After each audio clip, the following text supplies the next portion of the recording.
Jadi kalau belum ada ilmunya, dia belum namanya tawakal. Tawakal ini kalau sudah ada di diri kita sifat tawakal ini, maka golongan muslim kita sudah naik ke tingkat muslim mutakin. Ya, muslim mutakin. Apa itu muslim mutakin? Adalah muslim takwa. Seperti apa bentuk dan wujudnya muslim mutakin itu dalam derajat. Lihat Al-Baqarah ayat 2, di situ zalikal kitabul la raiba fihi hudal lil muttaqin. Yaitu orang yang tidak pernah ragu dengan apa yang disebut kitab atau belajarnya atau imannya atau ilmunya. Kalau kita meragukan kepada sebuah ibadah, ilmu, amanah, berarti kita meragukan kitab. Kalau kita ragu kepada kitab, berarti kita belum mutakin, belum orang yang mutakin. Mungkin orang yang baru di tingkat muksinin, ya, orang yang dididik untuk mengajar. Untuk itu para jemaah sekalian, pernah saya menyampaikan beberapa hal kajian terhadap tingkat kodrat manusia bedanya dengan makhluk. Atau makhluk atau dikatakan dengan jiwa-jiwa selain dari umat seperti hewan atau makhluk lain. Ini kita harus mengerti tentang bagaimana yang dikatakan perbedaan napas dengan bernapas. Nah, ini kasus ini, kejadian ini dialami hampir 70-80%, yang mana ada manusia bernapas. Nah, gitu. Ya. Bahkan dikatakan manusia ini menghirup napas. Ini sangat kita harus hati-hati. Ya. Apa perbedaan napas kodratnya dengan bernapas? Kalau napas itu adalah hayat, kodratnya rohani, ya, kodratnya rohani.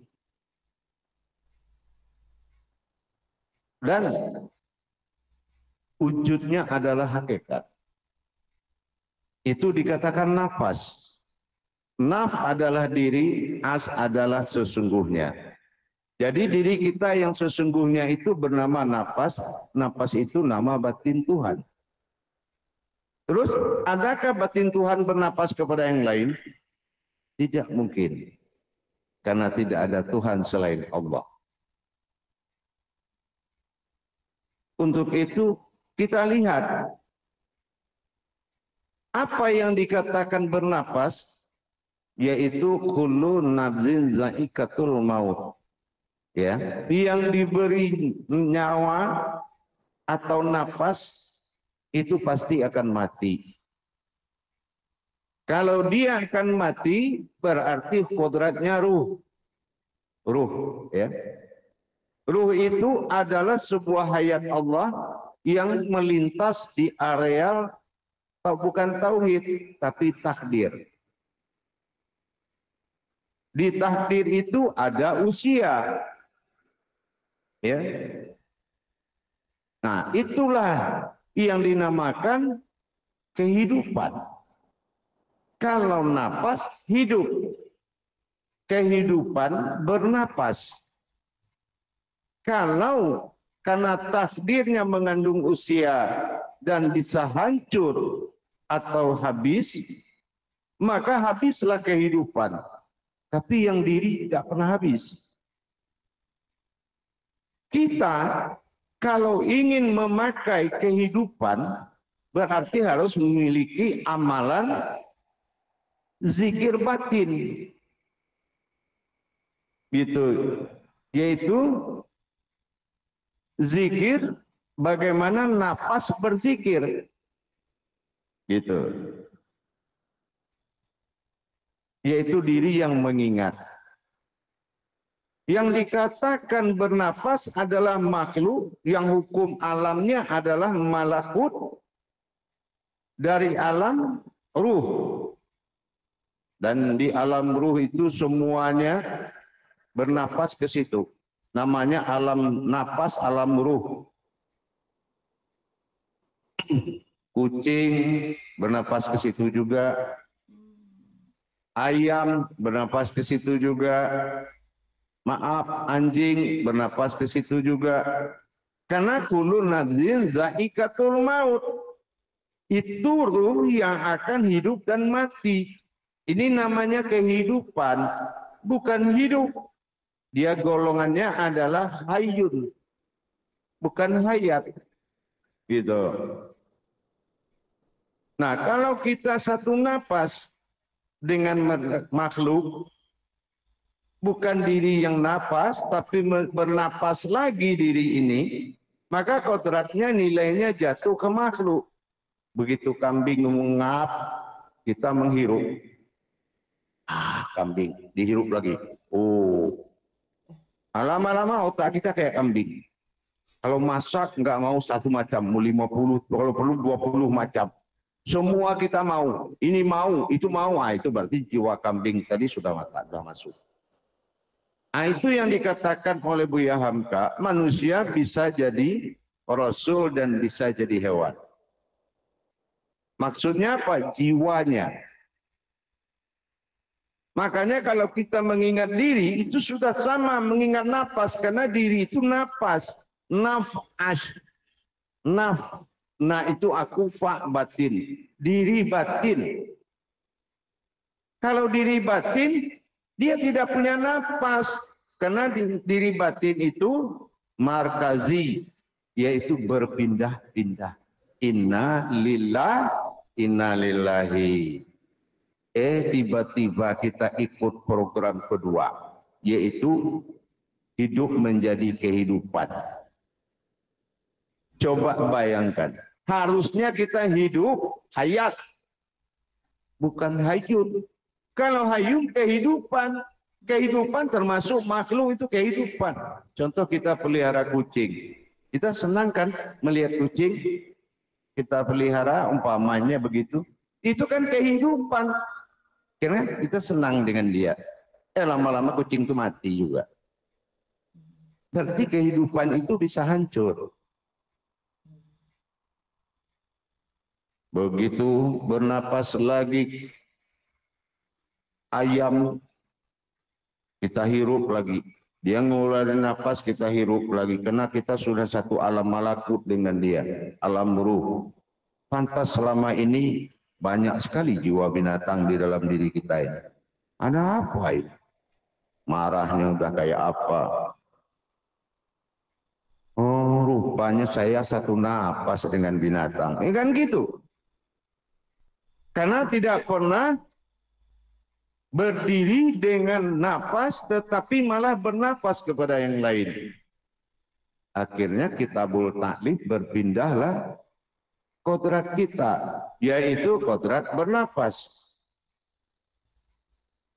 Tapi dari sisi positifnya, bisa terjadi perubahan ke tingkat yang bernapas itu, yaitu mencapai martabat insaniah kita. Bisa kalau kita tahu caranya. Tetapi yang diminta oleh Allah, bagaimana kita mendirikan sebuah diri yang bernama nafas. Itu diri yang sesungguhnya.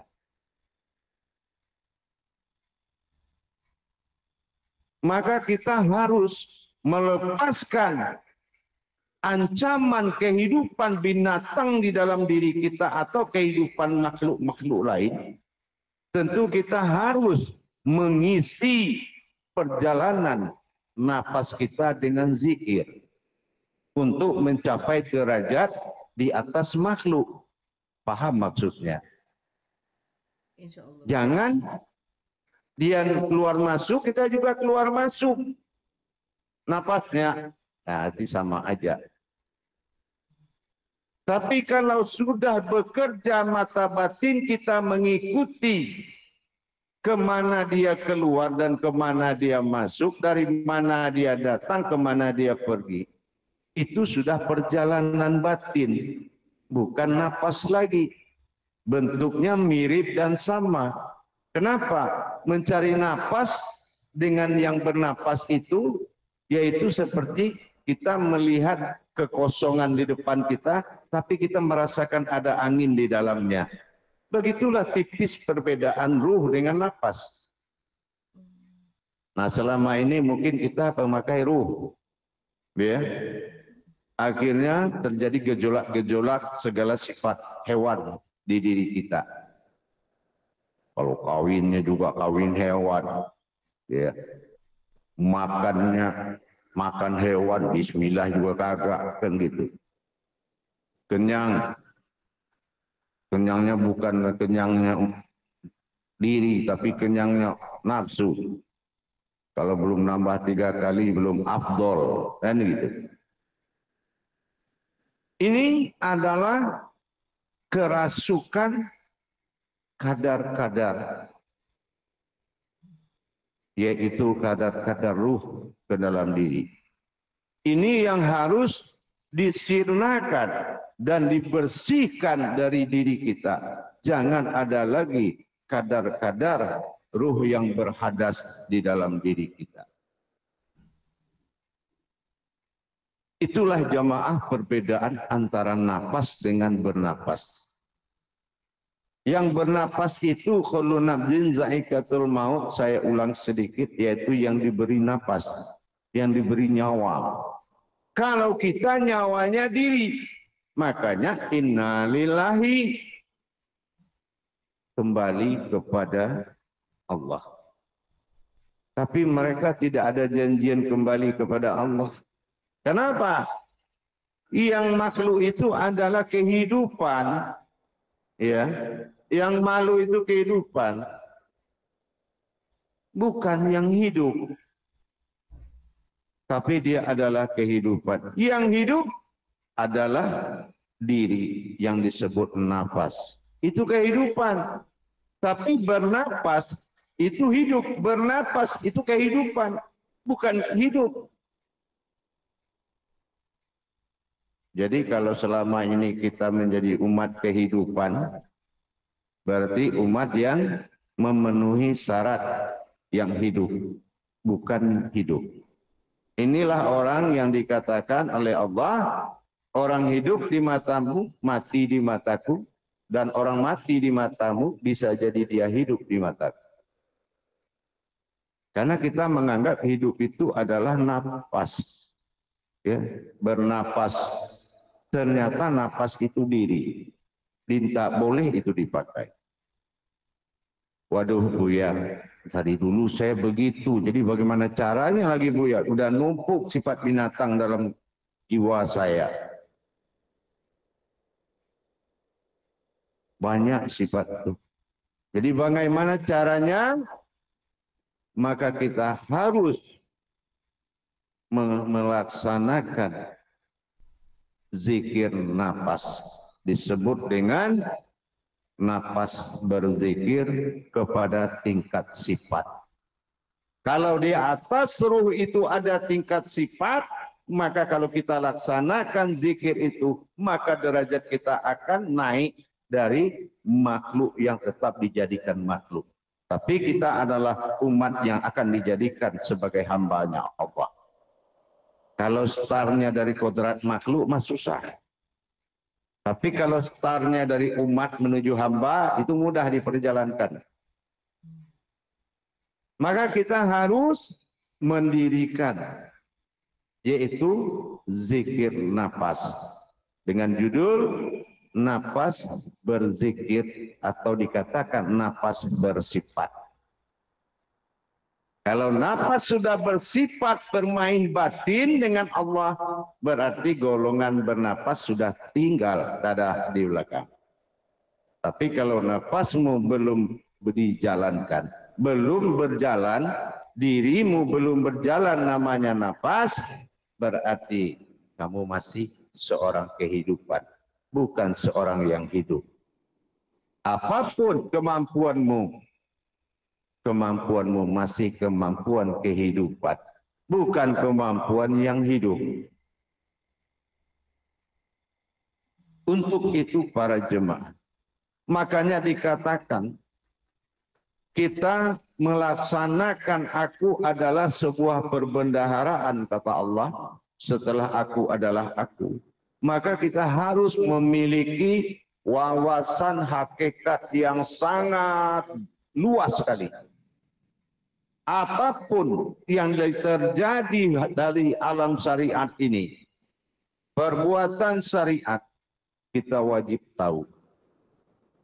Tapi kalau kodrat kita masih kodrat kehidupan alias makhluk,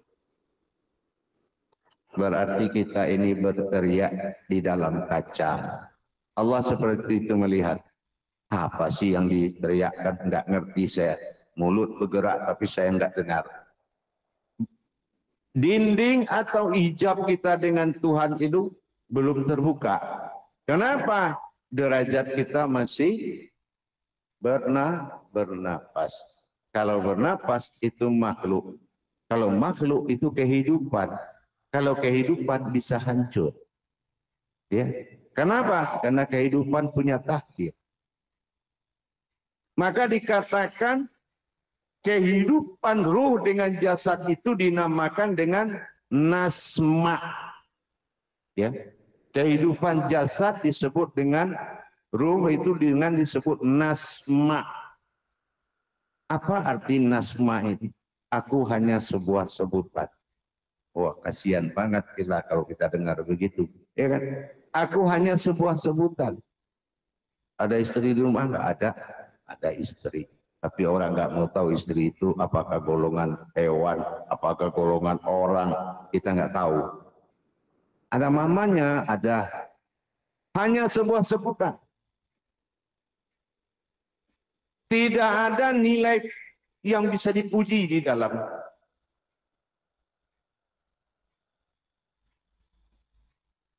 Tidak ada. Kenapa? Karena di diri dia itu belum ada hakikat Allah.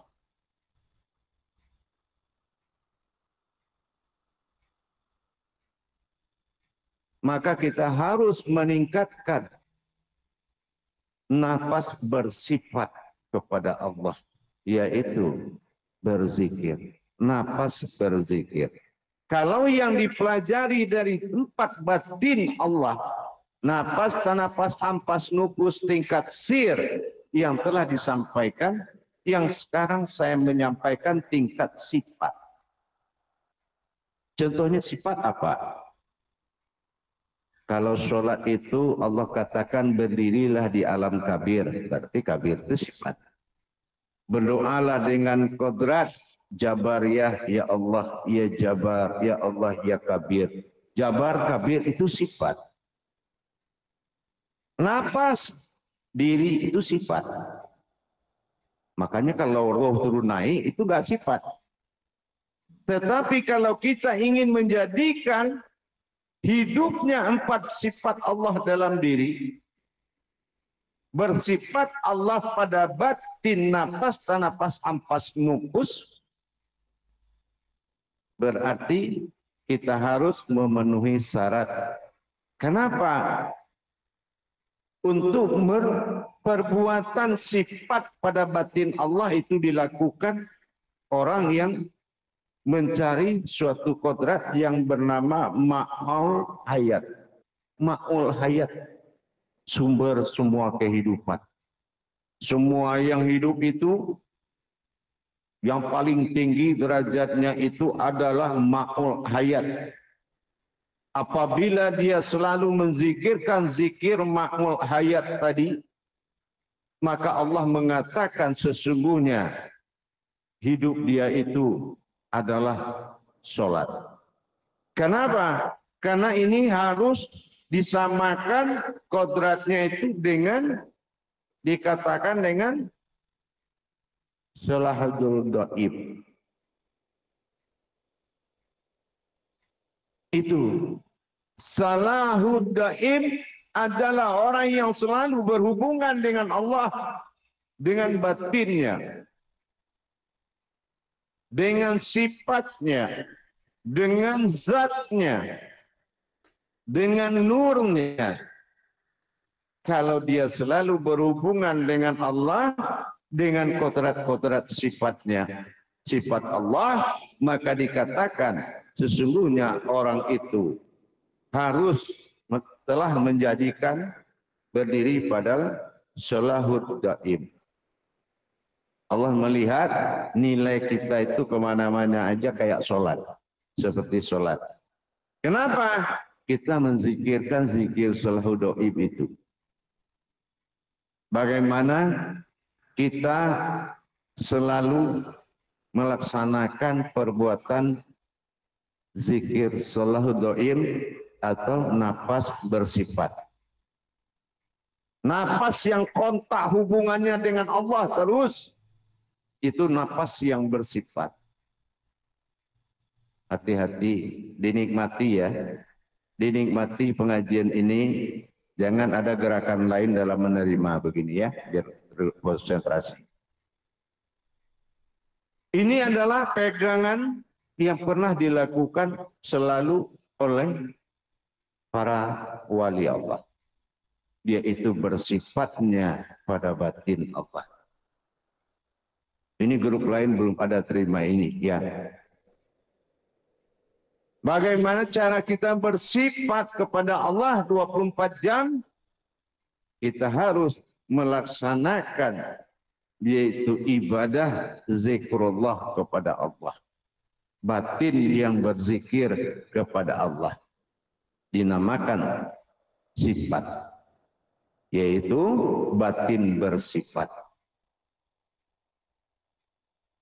Mana batin Allah yang bersifat itu? Hidup batin dalam mata batin. Hidup batin dalam suara batin. Hidup pendengaran dari telinga, yaitu pendengaran batin. Hidup dia, atau kita katakan sifat nafas dari mulut. Sifat nafas itu masuk dari telinga. Sifat ampas itu ada di dalam derajat atau dikatakan mata. Sifat nufus itu ada dikatakan dari hidup. Kalau ini sudah hidup batin-batinnya di dalam,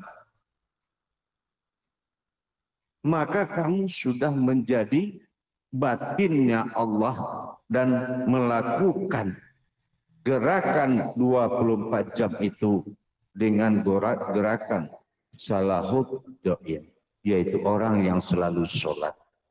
Coba bayangkan. Kita dilihat oleh Allah orang yang selalu berhubungan batin dengan Allah. Salahud daim. Ya. Salahud daim. Untuk itu para jemaah sekalian, kita dilihat di surat Al-Ma'arij, ya, Al-Ma'arij ayat 23. Allah juga katakan di situ, allazina hum salatihim, ingat, allazihum ala salatihim do'imun. Ini orang yang berhubungan batin dengan saya 24 jam. Ya Allah, dia adalah orang yang dalam sholat. Bagaimana cara berhubungan batin dengan Allah 24 jam? Maka kita harus memenuhi persyaratan mendirikan sifat salahud daim itu kepada Allah.